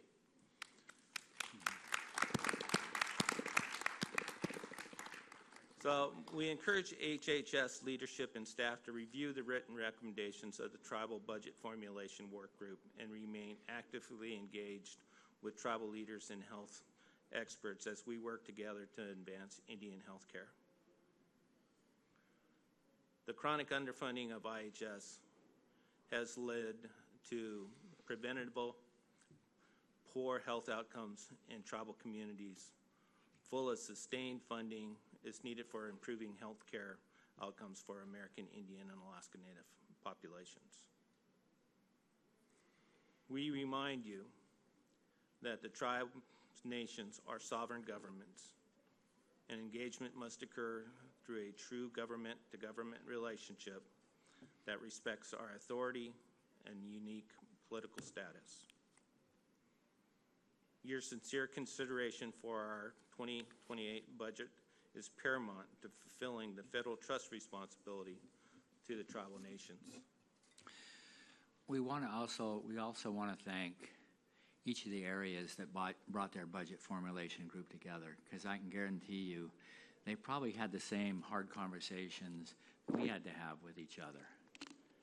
And we wouldn't be here today if we hadn't come to consensus in the areas and at the federal level. And I will tell you, we couldn't have done it without the support of the National Indian Health Board and the work that they did in pulling together the information just leading up to help inform us on our discussions. So it isn't just helping us with our report and helping us with these slides and things like that. They do work behind the scenes to help us better understand all of the things that we're facing as we come together and have these conversations together. And Jillian and Clayton, we really want to thank you. We know that the Indian healthcare system itself also needs to have adequate funding to take care of everything that we need to take care of. And we want to work together because we need to move this needle forward. Because if you came back to that first slide, if you came back to that very first slide that was there, I don't think we're keeping up with medical inflation. I don't think we're keeping up with medical inflation. And I can tell you, this last year, medical inflation has exploded. It's impacting us back at our work levels like you wouldn't believe. And so we're going to have to double down and work to try and move this forward together into the future. And we know that Secretary Kennedy wants us to improve the health of our population. He supports us in that. And so let's raise together and let's try and do some things together moving forward in a way that so we're not fighting each other over our individual, because I can guarantee you every single tribe back in our areas all have different issues just like we all have in our areas and throughout the whole system. And we want to make sure that our direct service tribes aren't left behind in this. We want to make sure they're not left behind in this because they're relying on IHS to provide them the adequate support, those with the hospitals. And we, again, we want to make sure that we invite OMB to be here and really hear our discussions, be a partner in all of this. And also the White House. And I really, the lady that came from there, from North Dakota, that really, she really was emphasizing what we're all dealing with at home, which is our addictions that we're having throughout our whole system. And so I know there are people there in the White House that are wanting to fight the same battles that we're doing also. So thank you. It's just an honor to be here with everybody. I've seen faces around here. I just want to echo what everybody else said. It's the collaboration this year has been just phenomenal. And I want to thank everybody involved. And Clayton, I want to thank you and your team. they, speaking from the Nashville area, they've been extremely supportive of us. We're a newer Title V coming through. I just want to convey that from a selfish point of view from the Nashville area. So thank you for that, but also thank you and your staff for actually listening to us today. And I want to kind of wrap up with this. Our areas may be unique to us. Our families are the same. Our elders, our parents, grandparents, uncles, aunts, cousins, children, they're the same. My relations are your relations. And we work collaboratively together because we're not just working today. That meeting we hold once a year is not just a reoccurring meeting to us. It has to be a meaningful meeting to us because we're not just talking about our people today. We're trying to set the system for our children's children's children's children for the long term. That's what's important to us. We have to leave them behind. We have to leave them with a better healthcare system than we have today. And we can only do that in collaboration with the same motivation propelling us up any river, across any land, dealing with all the issues that we have in front of us together. And then I think once we all start working like that, we can truly meet this administration's goals about making us all healthy again. With that, I'd say Butsy. You know who wasn't here today? Look around the room. Who wasn't here today? Where's our youth? Where's our youth following us through this process, training up to be us?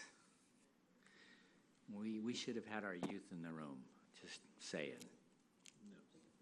Because they should be learning along with us because they're our next warriors as old people like me just fade into the sunset. Chairman Allen? Well, I'm just going to say, outside of this list, we don't have anything else to ask for. You deliver this, we're good, we'll all go home. But I just want to do a shout out for the urban centers. Those are our people.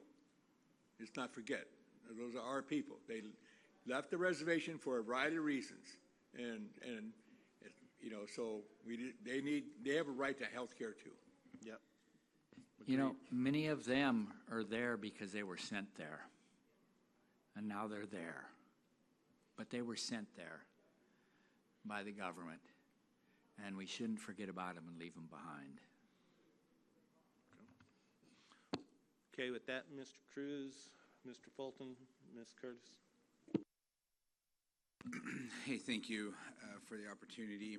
So it's been a good 2 days of listening because I think that's the way I've learned the best is hearing things out. And, you know, 10 months here at HHS, you know, not my first budget meeting. We did these TIBIC meetings at Interior. And so I know it's a lot, and we can often walk out of here frustrated. But one of the things working with IHS and the OpDivs that I want them to emphasize is the amount of good that we do within the existing resources. And like most of you know, I didn't come from means. I grew up doing what I could with what I had. And I look at IHS and I give them that direction on behalf of the Secretary. Do as much good as you possibly can with what you have. And it's an ecosystem, right? Like I have OMB, I work with careers. It's Clayton and I on the political team and Dr. Hartwig, 3 of us. 15,000 employees at IHS, 3 politicals. I've been here 10 months, Clayton's been here since October. And so I get why a lot of these asks keep coming up because it's a process and it takes time. And I'm confined by the federal budget process. And when I walked in, most of those A19s had already been submitted to OMB. So for FY28, we're already talking about, we've heard a lot of great things for this round of A19s. The other thing I heard yesterday was we've been doing these meetings for about, 25 years. And I'm looking around the room. Look at these guys. 25 years. So that takes us back to Tommy Thompson. And Mike Rapp. Some of you guys go further back. But, they've all had the opportunity to sit here and listen, and their teams have sat here and listened. And, whether it's Secretary Leavitt or Secretary Sebelius, each and every single HHS secretary has tried to do the right things within the resources Congress has given us, within the existing law. And things have changed for the better since the permanent reauthorization of the Indian Healthcare Improvement Act. Third-party billing. We haven't talked a lot about that today, but that is such a big piece of that. Federal healthcare policy is determined not by our regulations we do. I have not signed off on one RIN since I've been here in 10 months. We're not a policy-making entity. We are a money-moving entity. 62% is contracted out, and for the rest, it's direct service, and we do what we can with what we have there. So that's why a lot of this, there's a lot of good ideas, and some of it is kind of within our control and agency. A lot of it's with the federal appropriations process. And time again, I'm like, we collectively, I can do what I can do as a political. I have an A19 process. I'm committed to it. You guys saw it. $1 billion in NEF in February, $1 billion in the FY27 budget. I will continue to push as long as I'm here. That's my job as a political, right? And it's also my job as a political to be completely honest with you guys within what's in my purview. I'm not going to give you a false sense of I'm going to do this if it's not within my ability to do that, right? And that's where I'm saying, the confines of my capability, all I can leave it. I can't tell you what to suggest to Congress. I can't give you policy proposals. That's on the rest of us in this room. And that's on the outside advocates. And I think one observation I do have is around the lack of experience with the tribal lawyers and lobbyists in this town. They're not asking for the stuff you guys are asking for on that hill. I guarantee it. And I can tell by the questions members of Congress are asking the secretary, that they're sending Clayton, that they're sending our area offices. You guys are asking great things, great policy. It ain't translating it up there. I can tell you that much. And, I had a report back from the IHS team on the public witness days held in March by Chairman Simpson on the House Appropriations Committee. A lot of this stuff that you guys have brought up, very valid, very good, was not brought up over there. In 2 whole days of tribal testimony, there was a couple overtures made towards some of this policy. But so where I'm going is this is a collective effort. And then you see what I see is and I get why tribal leaders were asking secretaries, look around the room again. Secretary Kennedy's the first to create this position because he walked in and he saw, that place is huge. Our total discretionary ask this year was $111.1 billion. And so then when I get this request for $76 billion, I'm like, guys, it's probably very unlikely when my whole agency asked for $111.1 billion. So we have a lot in terms of CMS, FDA. You heard from CDC, NIH, and we span in 3 different appropriation bills: Ag, Labor Age, Interior. And so that requires a lot of people. So it also takes a lot of partnership with this. And as Jillian knows, we report to a bunch of different people at OMB. So that's why sometimes a lot of this takes time. You know, I can run to Don Dempsey over there and say, hey, I need this cleared. But there's all sorts of different budget officers depending on what exactly you're asking for, ACF, CDC. And so, you know, I'm not creating excuses. I'm just trying to illuminate like the side I get to see, right? And that's thousands of federal bureaucrats. And then I've got OMB, who we have to go through as politicals and get things cleared through. So that, you know, this is a helpful process. I learn a lot. I feel like the FY27 budget accomplishes a lot of that low-hanging fruit that was sitting there. I think the FY28 budget will get better as we kind of evolve and go through this process. And then, you know, the other piece where we need partnership on is filling these vacancies. You know, I hear a lot of like requests and a lot of, you know, whether it be the throw office, whether it be T-TAG asking for CMS, DTA to get staffed up. We can't fill these positions unless Indian country continues to send us their best and the brightest. Like, that's the thrust of it. Like, and I hear it from hiring managers throughout the department is like, yes, we want to create this TAC or we want to fill these career positions. You know, this isn't even political. We just don't get anyone who asks to do that work, right? You know, I had a conversation with one Optiv who they want to create their own TAC. It was congressionally required, so we have to do it. But they can't get 24 people to come talk about a grant program. So it's one of those odd things where, again, partnership. Like, we're going to need your help to fill these positions, both on the IHS clinical side, the hospital side, the coders and billers side, our area offices, our service units, and then our Optivs. And we need those policy professionals. So I love the comment about having youth there, the youth here. You know, they should be in school getting good grades and going to college. And Clayton has a great scholarship program to help with that. And but this is going to take time. And we are in a very good position with Secretary Kennedy to stimulate that change. We've done a lot in 10 months. We're going to continue to do a lot of good as long as we're here and the president, you know, has us here as political appointees and the secretary will have us. And, you know, so at one point when we're here in 25 years and we see more of these hanging around the room, we can look back at Secretary Kennedy's portrait and say, it started here, or it was built on here, or it was enhanced here together. So with that, look forward to your questions and doing the best we can to answer them.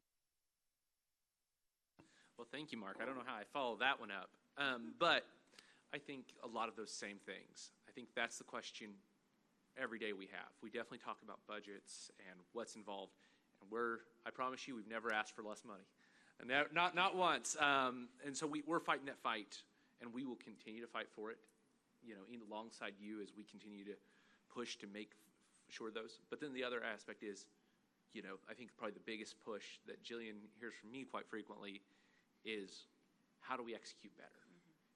You know, how do I make sure that every dollar that goes into the system that's not tied to direct patient care, and even those that are within my purview and aren't with tribes, how do we deliver more care? How do we impact more lives? Are we efficient? Are we strategic?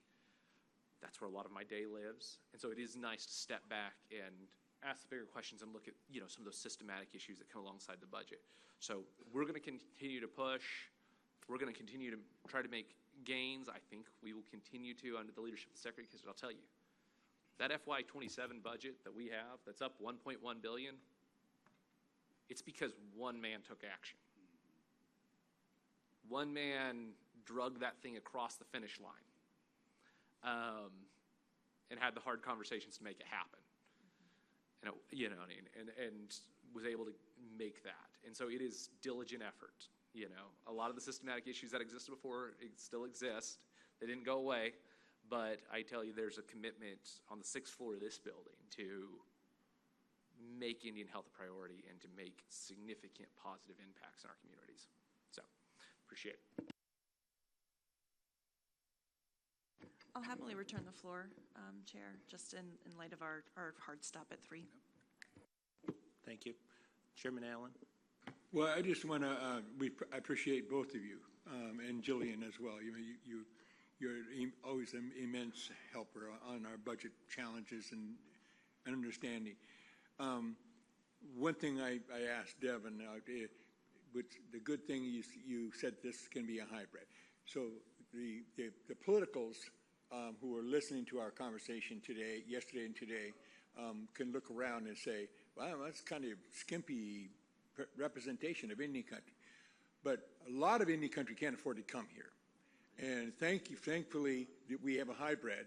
And I've been getting texts all day from my folks back Northwest, Andy Joseph and Cheryl Kennedy and the folks that there, I'm sure the others have as well, who are listening in. So they need to know that Indian country is listening to these conversations, quite frankly. But one of the points, relative to your point of, Secretary's asking for 111 billion, I think you said, or I thought it was 126 billion, but anyhow, and our ask is 76 billion. If we don't tell our story of the need, it won't get heard. We are charged by our peoples to bring our story and our need to you. And how it can be provided, it goes to the conversation that was happening today. Let's talk about how we can bridge that gap. And that's what we're interested in. We're interested in ideas how we can bridge that gap. And we have lots of ideas. And I would say, I appreciate your compliments about Kennedy, and we've had good conversations with him. But I can tell you, I remember when I started way back in the 70s, we all had nothing. We were so broke, we didn't know we were broke. So, we've come a long ways.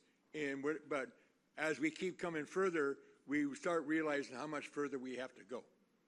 And that's what we now have better tools, skills, and knowledge. The people in the back, those of us at the table, we're stronger than ever before. And so we have to champion the 575 Indian nations and the needs of our communities. Ms. Yazzie. Thank you, leadership from HHS. There is no dollar amount that can equate to the lives of our tribal people and our tribal relatives. And our ask is what is owed. And I don't think that's much to ask for, to leverage the opportunity to be on equitable ground with the rest of America. All we're asking for is what is owed, and for tribal nations to be heard and to be given the opportunity to put our people at forefront when it comes to their needs. And the livelihood, the needs of our people should not be on the backs of political decisions. They should be at forefront. It should be mandatory funding for our first Americans to this country. Thank you. All right, so I want to flip the script really quick. So first of all, I really appreciate what this administration has done. I think we have been making progress over the last year. We've been clearly being heard, and we've been seeing that with physical evidence. What I want to flip the script on is we're constantly here. We have treaties with the federal government. Healthcare organizations, private health care organizations do not, yet we're here defending our funding. They are not. The owners of the private healthcare organizations are also owners of MCOs who help set insurance rates.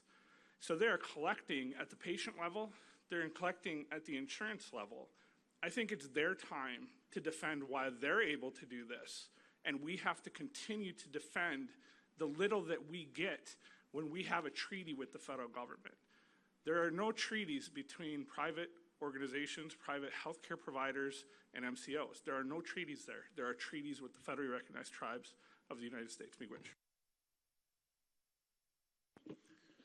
Well,